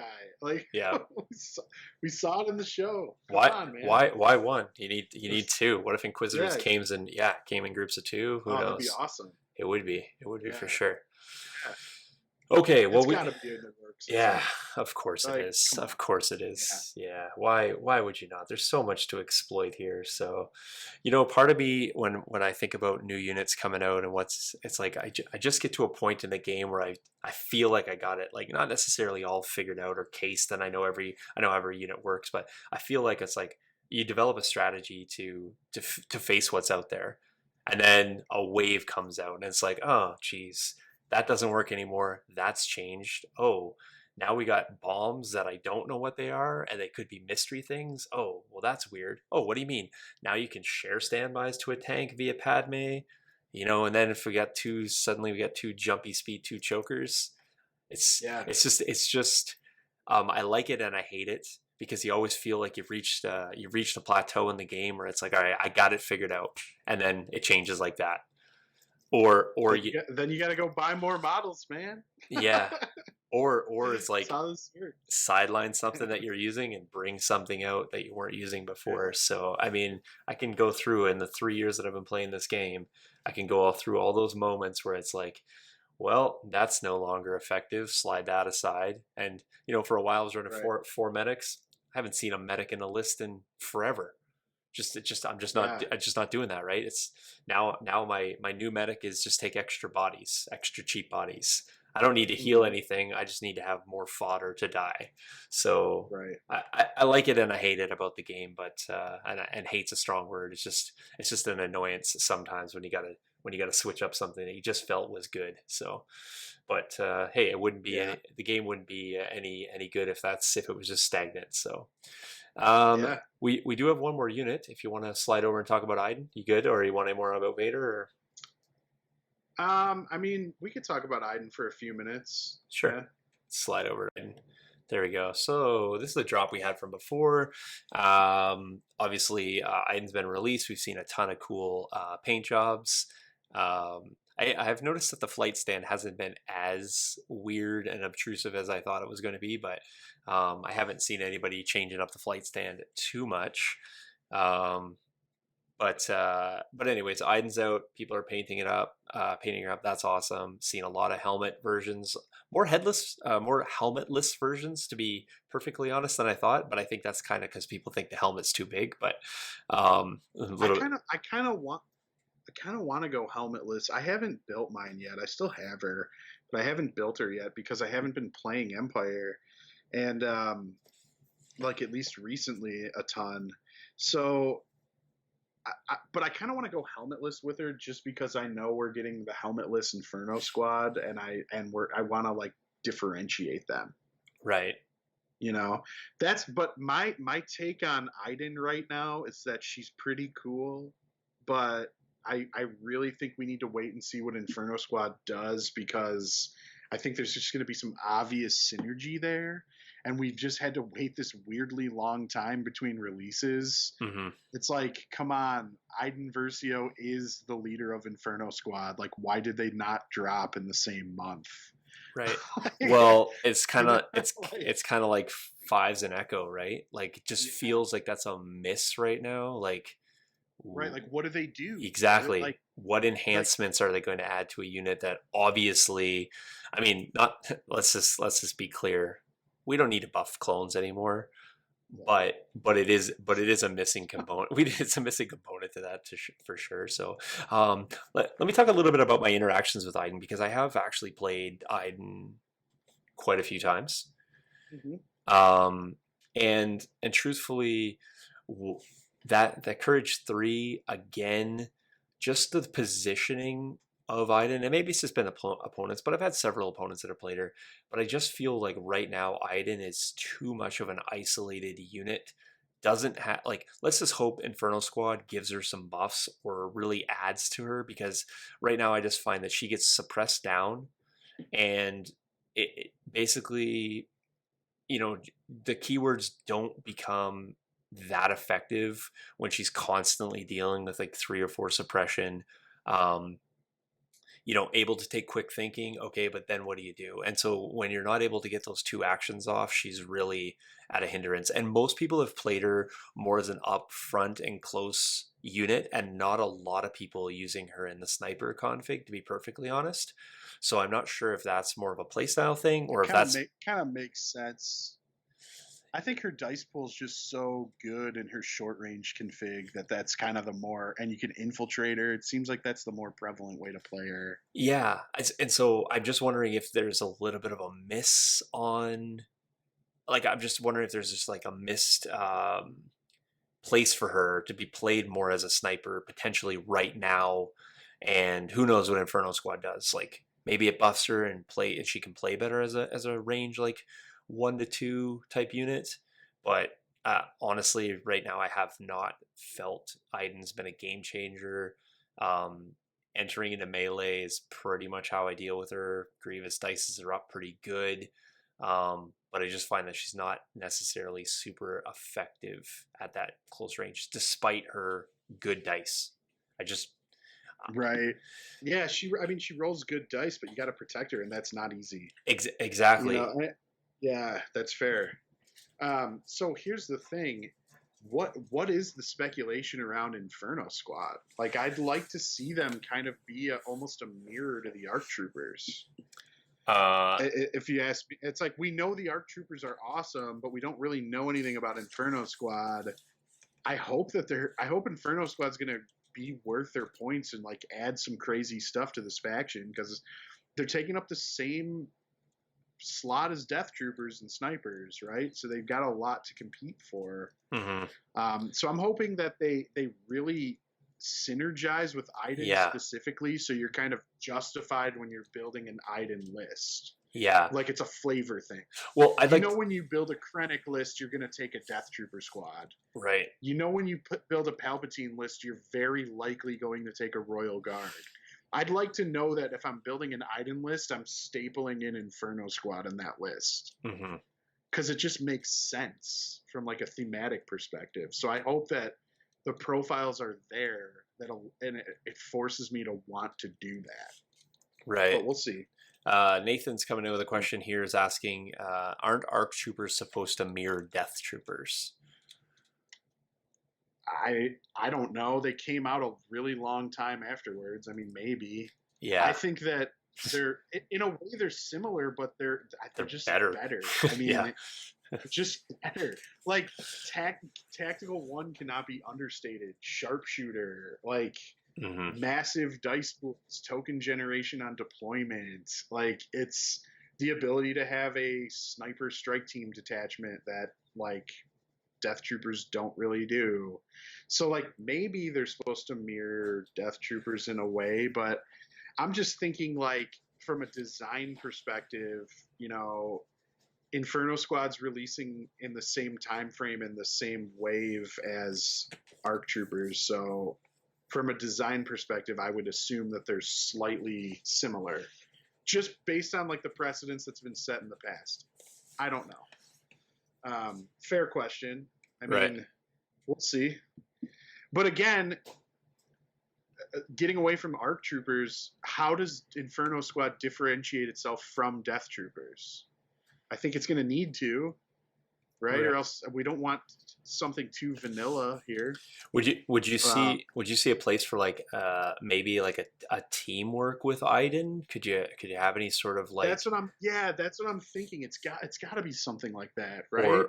Or maybe a pseudo token sharing mechanic. I mean, teamwork is basically that, I guess, in a way, but right. I'm just wondering, or some keyword that gives them synergy. It could be a new keyword too. Right. Who knows? But they got to have something. Like I don't know. We'll see. Empire right now, man, is in a mediocre spot, I think, overall, in general. I think they're probably the least interesting faction in the game right now. And I'm hoping that something like an Inferno Squad could help shift that in a different direction. Just overall, that's my thoughts. I'm not saying Empire's unplayable or bad or anything stupid like that. I'm just saying if it's me and I have access to any model I want in as many quantities as I want, I'm probably just going to choose to play a clone army over an Empire army because they likely do the same thing but better, because the token sharing is so strong. The ability to generate tokens is so strong. Empire can generate a lot of tokens too, but they can only spend them on themselves. So clones just do it better. It's like they have aggressive tactics in every single build. It's not even like a choice where you're like locked into only half of your commanders. Like clones just get aggressive tactics because they just build Rex lists or Obi-Wan lists. Both typically have aggressive tactics. They're super defensive. It's like a whole ball of Death Troopers that's sharing tokens, can generate several tokens on a turn. doesn't die quickly. Empire can leverage the advantage of having medics to try to counteract that, not having as good of consistent saves as clones, but not a lot of people are just spamming medics anymore. It's not really the quote unquote meta right now. So Right. I it's think weird. It's a weird spot. I think we're just waiting to see what's going to come, what can fix it. Maybe a new vehicle could fix it. Maybe Inferno Squad could fix it. Maybe a new commander could fix it. But it's just kind of, it's like the most bland. It feels the most bland that it's ever been relative to the other choices. To me, that's just my thought. I'm not super hyped to put Empire on the table right now, and I've been an Empire player competitively for a long time. I'm just not going to the store with Empire armies, bringing clones or droids instead. It's yeah. just my thought. Yeah, So that's my little. no, I think it's a fair point for sure. And to be honest, I mean, just playing games, I haven't run into a bunch of Empire. That being said, though, almost all are including Iden, so I think there's definite some value. So if Iden does get a buff of any kind, I think that Iden just Iden gets even better, right? So it's just I feel like right now I feel like she's kind of on an island and doesn't really have a strong fit with the existing Empire units where you have synergies from before. But I think that's very obvious. She's missing her companion unit, right? It's just there where she clearly has a companion unit. It's like if it's right. It's so blatant. We just are just kind of in a lull right now where we're waiting and we're like, what is it? What does it do? Can we test it? Blah, blah, blah. And it's just kind of a weird time. So that's not to say that there's anything wrong with Empire. It's just like if you took a snapshot of what is like really good today, I would put them in like the B tier. Mm-hmm. That could change in a month. Like totally. Yeah. And I think just to converse that with kind of how we've seen releases typically, ARC troopers aren't like waiting for fives and Echo to get good. They're waiting to see what they're going to good. They're gonna what are you going to highlight? What are you going to exploit? What are you going to make better? Where Iden's waiting for a unit that we're hoping is going to just step her up, right? I think she's got all the tools, all the keywords, all the command cards for heavy damage potential. There's a lot of potential there. If there's something that you can buff in this new unit release, I think that's what we're waiting for. Like I said, I don't feel like it's the same on the clone side. Like I don't know how many people are sitting there waiting for fives and Echo to come out, other than the fact that we want to know what they do. But I personally am waiting for Iden to get better with that companion unit. I mean, people are already screaming to nerf ARC troopers, and we don't even see half of their profile, and they're not even out yet. Yeah. Right. So it's like, okay, but my thing is this: traditional Empire gunline lists are still totally like playable and decent. Krennic, Death Troopers, some Shores, Mortars, it's still awesome. Yep. It's just like, if you're going to do that and you want to play that range 4 pokey range band, leveraging your suppressive keyword and your range advantage, it's totally a strategy. But like, you've got the vital assets meta, which forces close combat engagements and mobile objectives, which a range 4 gunline doesn't love. They love like a moisture evaporators type of scenario. Yeah. And also, you don't have the token sharing shenanigans that clones have. So it's like it's just a hard sell right now. It's a hard sell. It's still good. I think if you could work in a bid and take the right objectives and you're playing it and you're used to it and you've been comfortable with it, still totally like awesome.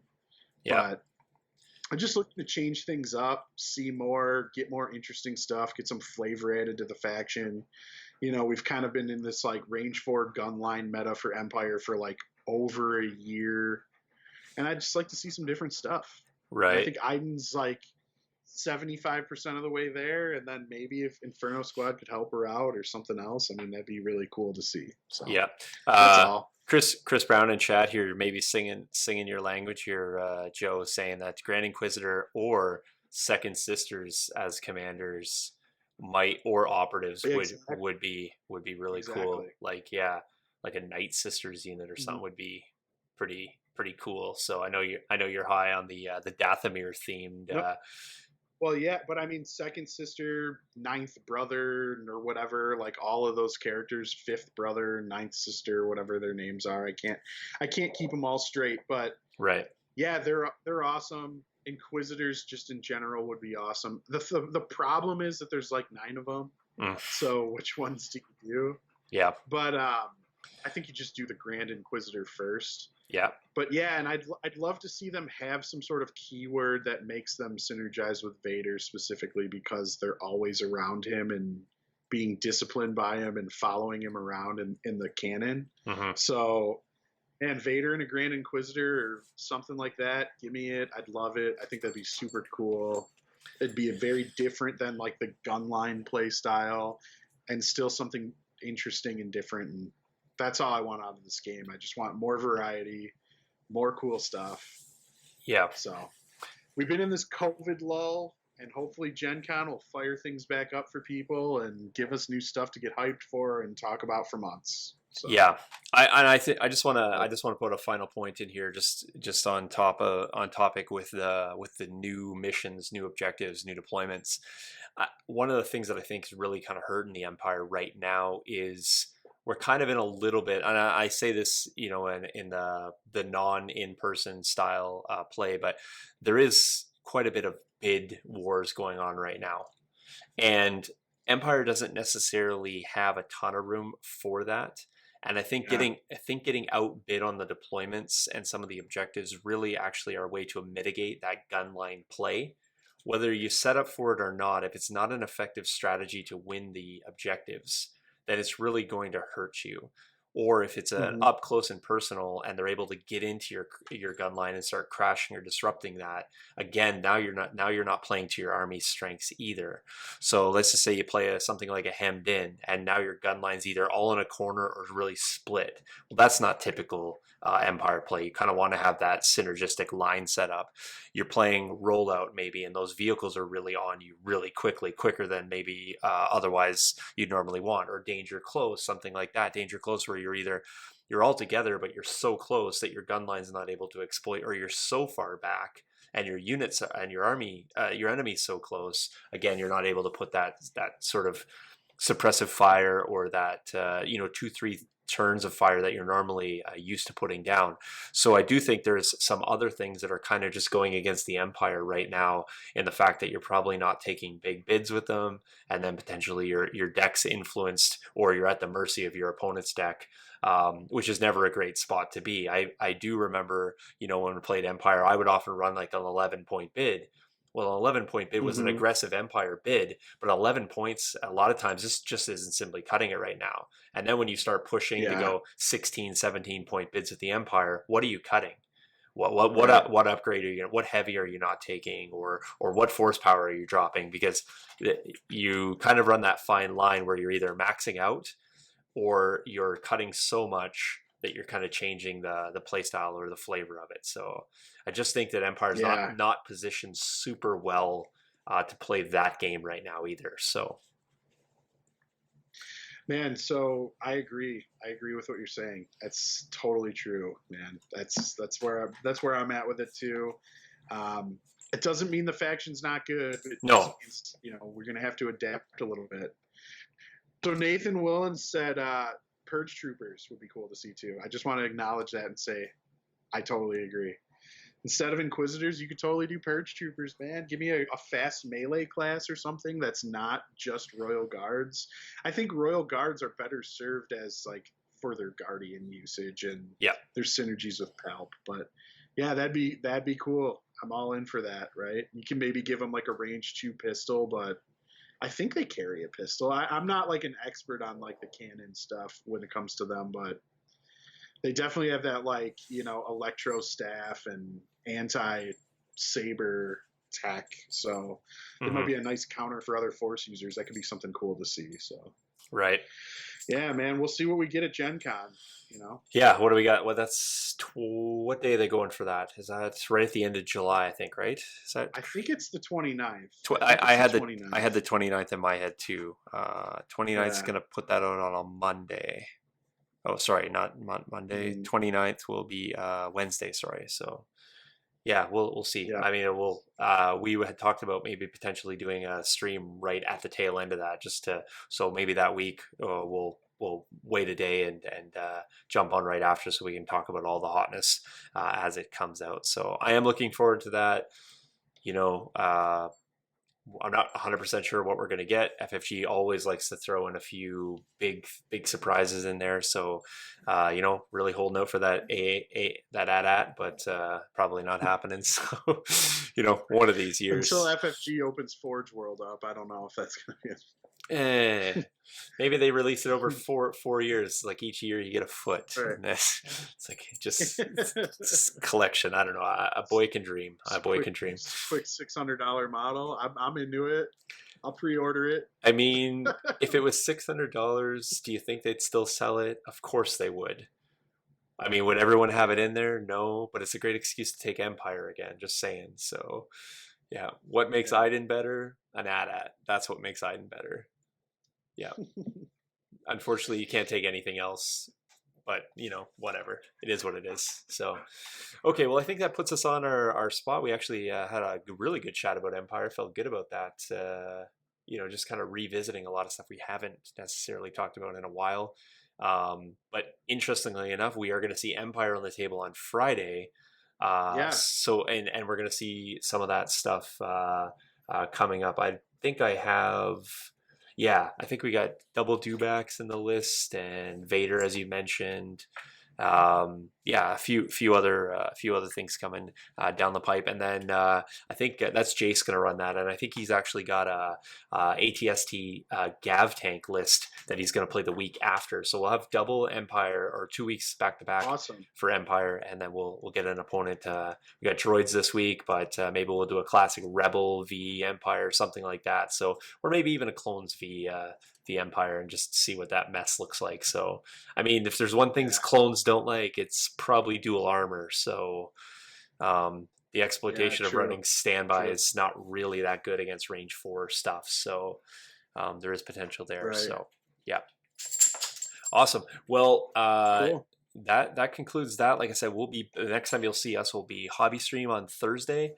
Matt and I will be sitting down for that and working away, and then we'll be back for Friday night fights, obviously on Friday, and we'll make sure we get you guys all the info on the next Dice Time podcast, and probably the painting tutorial. Probably we won't see one this month, but we'll definitely let you guys know when that comes out, and then obviously our next big announcement will be the website, and we'll probably give you guys a full walkthrough right here on Legion Academy.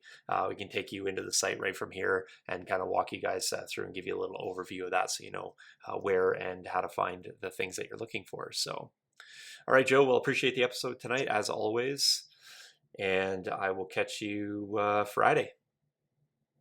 All right. See you Friday, everyone. Have a good week. Cheers.